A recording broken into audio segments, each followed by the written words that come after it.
Greetings, this is Miss Jackson. This video is going to cover the page 230 extra practice that is coming home. For this lesson, we are working on comparing fractions using a number line. We represent fractions in a lot of ways in third grade. One way that we represent them is on a number line. We have spent the better part of this week working on graphing numbers, fractions on a number line, to build up to this lesson where we will then use the number line to compare fractions. We started comparing fractions at the end of last week, and we would do it with models. And a lot of us will break out the fraction tiles and compare them using physical fraction tiles. Some students have already transitioned into drawing rectangular models to compare fractions. This is just going to be another way to compare fractions. So let's go ahead and look at the first problem on the page. It says, place the two fractions on the number line. Circle the fraction with the distance closest to 0. Then compare using one of our comparison symbols. There are multiple components to this problem. It is not a do one thing and we're finished. We are going to have to take several steps to complete this problem totally. So the first thing it says is place the two fractions on the number line. I'm going to look at my two fractions to start, and they're right here, 3/5, that's not a highlighter once again, and 1/5. And I want to put them on this number line. I'm going to look at the number line and what it already has for me to use. What kind of supports are already in place?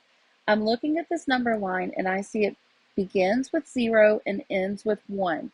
That 1 represents one whole thing, whatever the one whole thing is. I can see that this number line has not been partitioned at all yet. That's going to be my job. I need to add some marks to partition this number line. To know how many parts to partition it into, partition means to divide it into, I'm going to look at my denominator. For this first problem, it's fairly simple. Both of the denominators are the same. They both have a denominator of 5. The denominator tells me how many parts do I need to make the whole, one whole thing. When we look at it on just a regular bar model, if we have a rectangle, there are my 5 parts, and I did not partition those very evenly, but sometimes that happens. So the same thing is going to happen on this number line. I need 5 parts to make up this one whole. To get 5 parts, just like in the rectangle where I drew 4 vertical lines in between the beginning and the end, same thing on the number line. It's not any different. I'm going to draw 4 vertical lines. And the next thing that I'm going to do is get ready to label all parts of my number line. That is a math rule in the classroom. Label all parts of the number line.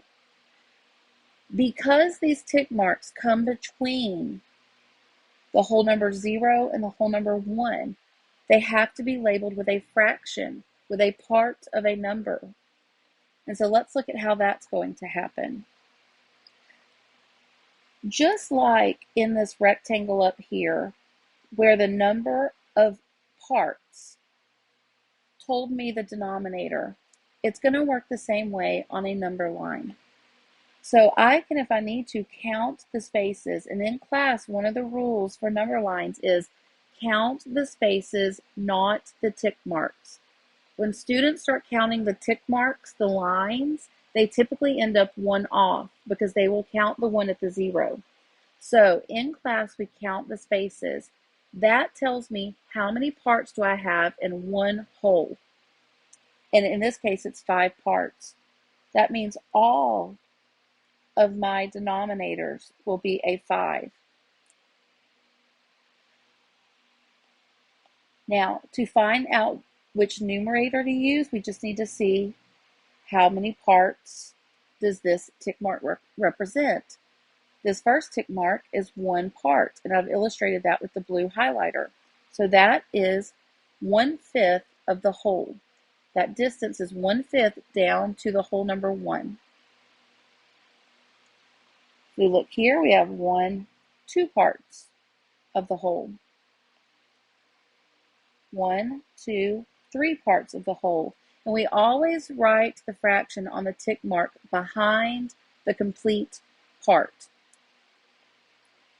And then if we look again, we're at 1, 2, 3, 4 parts of the whole. And finally, let's just use blue again. 1, 2, 3, 4, 5. I have all 5 parts of the whole. And we could represent that as 1, the whole number 1, or as 5/5. Those two are equivalent and mean the same thing. Sometimes on number lines, they will ask you to plot 0/5. If they're asking you to plot 0/5, you're going to find that right at the 0. It means if this was a race, you're at the starting line and you haven't completed any part of it. You don't have any parts that make up the whole yet. You're right at the beginning. Now, I'm going to do a little bit of erasing here because I don't want this to be too much when we move on to the next part of this problem. Okay, I have labeled my number line. Now it says place the 2 fractions on the number line. Well, our 2 fractions are 3/5. When we place it, we're putting it right on the tick mark, right on the number line. This is 3/5, and you can rewrite it if you want to. And then this is 1/5. Again, right on the tick mark, right on the number line. Then it says circle the fraction with the distance closest to 0. Well, let's locate 0. It's at the very beginning of the number line. Out of the 2 fractions listed, the one closest to 0 is 1/5. Then it says, then compare using our comparison symbols. And we know how to use those comparison symbols. When the kids are younger and they first learn about comparing, they use the alligator mouth. Sometimes we say big side to the big number. To find the fraction that is greater, we're looking for the fraction that covers the most space on the number line. So this 1/5 only takes up 1 space. 3/5 takes up 3 spaces. It is further down the number line. It's farther away from 0. Therefore, 3/5 is greater than 1/5.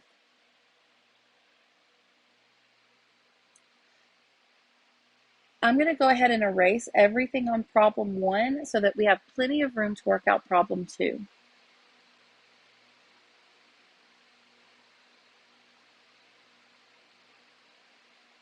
Okay, problem 2, we're going to do the same thing, but this time when we look at the numbers that we are comparing, will this happen in every video possibly? We're comparing 1/2 and 3/4, and the first thing I notice is that the denominators are not the same. When the denominators are not the same, I like to draw 2 different number lines to work on, one for each fraction. When I draw those 2 number lines, I want them to be as close to the same size as possible. If we have one number line that's very big and we make the other number line very small, that's going to skew or mess up our results. So you need to make sure that your number lines are as close to the same size as you can make them. Of course, they're never going to be perfect. We're people, but you need it to be fairly close. Again, at the beginning, I'm going to label this one just like the one above it. We start with the 0, and we're going to end with 1 whole something. On the top number line, I'm going to represent 1/2, and on the bottom number line, I'll represent 3/4. By putting those beside the number lines, it keeps me organized. So for 1/2, I'm looking at my denominator, and that tells me how many parts do I need in this one whole piece. I need 2 parts. It says 1 whole is broken into 2 parts. To create 2 parts here, we need to put 1 line in the middle. We'll have the first part and the second part. Now we need to label our fractions on the number line. This first part where it's a 0 is 0 halves. In the middle we have 1 half, and then at the end we will have 2 halves. For the bottom number line, the denominator tells me I'm working with fourths, therefore I need 4 parts. If I need 4 parts, I'm going to draw 3 lines. And for some kids, spacing out the lines is the most difficult part. One little tip is if the number of lines that you need is odd, you can put one line right in the middle and then try to start spacing from there. So there's one of my 3 lines. I'll put another one on this side, and that's a third line. I should have 4 as close to equal spaces as I can make it. Check and make sure that once you've placed your tally marks, that between 0 and 1, you have your 4 spaces, no more, no less. 1, 2, 3, 4. Okay, that means we've spaced that correctly. If that confuses you to have those numbers up there, you can erase them. Now we need to label the fractional value of all of these tick marks. At the beginning, I have 0 fourths. The next space would be 1/4. From there, that's 2 parts, that's 2 of the fourths. Then we've now covered 3/4. And lastly, if we went all the way to the end, that would be 4/4.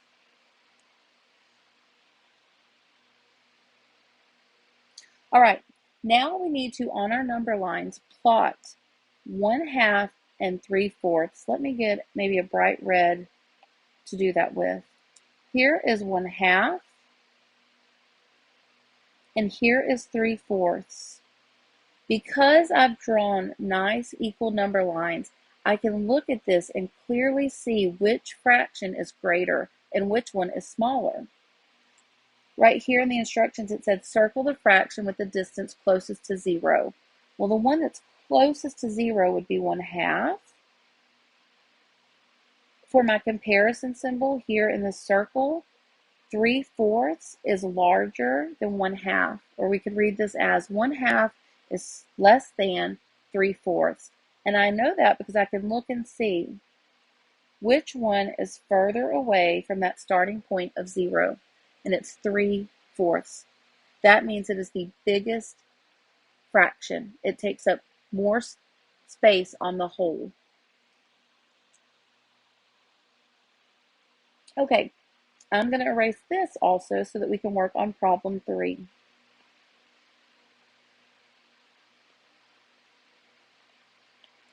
Problem 3.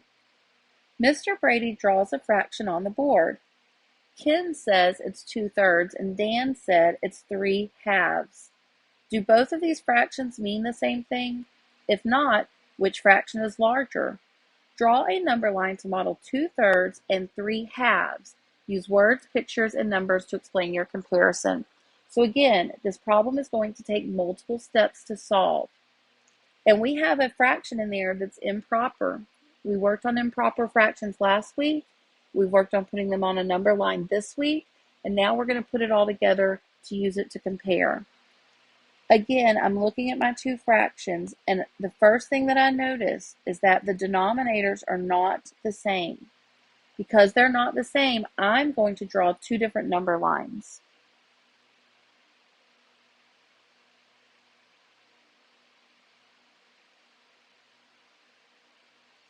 I'm going to label the beginning of each number line with a 0, that's the starting point, and I'll label the end of each number line with a 1. This represents one whole object. The first one I'm going to plot 2/3 on, and the second one will plot 3/2. And we'll really kind of dive into 3/2 in a minute. For 2/3, I'm looking at my denominator and it's a 3. That tells me I need 3 spaces between 0 and 1. To get 3 spaces, I need 2 vertical lines. And again, I'm going to check and make sure I have exactly 3 spaces. I do.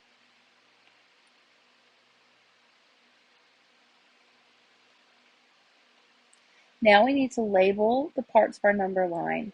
This would be 0/3, this would be 1/3, 2/3, and right here, 1/2 is the same as 3/3.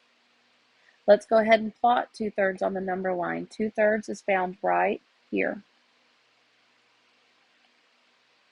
Now we need to work on the 3/2, and this is an improper fraction. We're going to kind of work this the same way though. The first thing we need to do is really look at our denominator, the number in the bottom. That tells me how many parts I need between 0 and 1. In this case, I need 2 parts. I'm dealing with halves, and halves are 2 parts. So I'm going to put one line in the middle. I'm going to go ahead and label my halves. This is 0/2, 1/2, and this 1/2 right here would be 2/2. Now we're kind of in a pickle because we're at 2/2, but if we look back at our fraction, it tells us we need 3/2. Oh, that was not the highlighter again. That's okay. We'll just persevere. When we look back at the fraction, it tells us that we need 3/2. And right now on my number line, with where it goes, I only have 2/2. That means I'm going to have to extend this number line beyond a hole. So this was 1/2. I'll put a box around it. I'm going to have to put 2 holes on there. Again, from here to here was 1/2. This was 2/2. We need to divide between 1 and 2, because that's another whole object, in half. That's going to give us our 3/2. Later, the students will learn how to turn this into a mixed number fraction. But in 3rd grade, this is the extent that we go with it. Now we can plot 3/2 on the number line because we have it there. And we're going to put it right there. So to answer the question, are these the same? The answer would be no. They are not the same. And I'm kind of out of space to write all that, but you would want to give a good long example. No, they are not the same because 2/3 is, you could say, less than 1/2. 3/2 is greater or more than 1/2. I have to say, this year, this is the most I've seen done with improper fractions, and those can be a little bit tricky to catch on to. I would say if you're at home and your child is struggling with improper fractions, stick with just plotting numbers between 0 and 1, or fractions between 0 and 1, and let's master that first. That will be the most important skill. Some of the students are ready for the challenge of improper fractions. Now, there will be some assignments with improper fractions, and it may show up on a test, a unit test at the end of it. But there's not going to be an overwhelming amount of improper fractions on those things. For the most part, we really want to be comfortable plotting just the regular, normal, run-of-the-mill fractions less than 1. Okay, that is this entire video for page 230. If you have any other questions, please feel free to reach out. I know I've had some Excel codes on the newsletter that work on fractions on a number line. We've worked on them in class, and we'll continue to work on them in class. We've worked on some codes that help with both regular fractions and improper fractions on a number line. It's one of those things you really just have to take your time with and label everything. The more you label, the more work you put up front, the easier it is to do at the end. Oftentimes, if you will label everything, then the end is just a real quick, put a dot somewhere or use a comparison symbol, because everything else is done and there's no room for mistake. Okay, again, if you have any questions, please feel free to reach out. Thank you.